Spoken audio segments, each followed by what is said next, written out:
Hi. Well, here's a very interesting gun for you. This one is a Smith & Wesson 38-44 Outdoorsman. And these are a pretty rare gun. Basically, it's an end-frame revolver chambered in 38 special. But they were built to take very heavy loads. And they first came out with the 38-44 heavy duty and the Outdoorsman back in the 30s before the 357 came along. And they never did make a whole lot of them because it wasn't long before they came up with the 357 Magnum, and these kind of fell out of favor. They never did really catch on. This is a post-war one made in 1952, and I believe of this configuration they only made about 6,000 of these, and all through 1932 up till 1966 I don't think they made more than about 12,000 of them altogether. But anyway, I'll get it loaded up here and we'll try some shots with it. I got this at an auction just a couple of weeks ago, and this is the first chance I've had to shoot it, and there is kind of an interesting story that goes along with it. But anyway, we'll get her loaded up here and we'll try it out for the first time.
Well, as I said earlier, the 38-44 Smith & Wesson Outdoorsman is a fairly rare gun.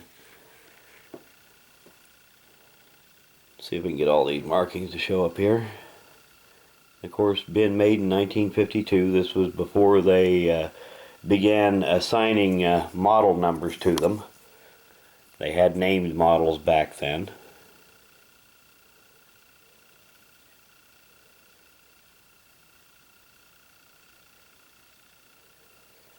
And I got this at an auction a couple of weeks ago, and at the auction they didn't know what it was. They had it misidentified as a K38, a pre-model 14. And when I seen it, it was pretty obvious to me that wasn't what it was, because a K38 is built on a K-frame, and this is obviously bigger than that. This is an N-frame. And the K38s did not have a shrouded ejector rod. It's in pretty good shape for its age. It did have some rust on it when I bought it, but nothing that didn't clean off pretty easy. It was just surface rust. Little penetrating oil and some steel wool took it off without damaging the finish too much. On these, the serial number is on the bottom of the grip frame. Does have a chip out of the grip, but nothing serious. For its age, it's in pretty good shape. And of course, a gun this big in 38, it hardly kicks at all. But these were originally designed for very hot 38 special loads back before they actually came out with the 357 Magnum. And a fixed sight version of this came out first with a 4-inch barrel they called the 38-44 heavy duty. And not a whole lot of these guns were ever made, simply because it wasn't long after this gun first came out, that the 357 Magnum came along. And you know, if you got one in 357 Magnum in an end frame, you know, there's not much call for a 38. So I think from 1932 up till 1942, I think they made about 4,000 of these. And they were different than this, slightly designed differently. For one thing, they didn't have a ribbed barrel like this does. And after World War II, they were redesigned, and there was what they called their Transitional model that went from 1946 to 1949, and I think they made about 2,000 of those. And then in 1950, they made the final changes to the design. And this was also considered to be the pre-Model 23 model of 1950. And they made just slightly over 6,000 of them in this configuration right here.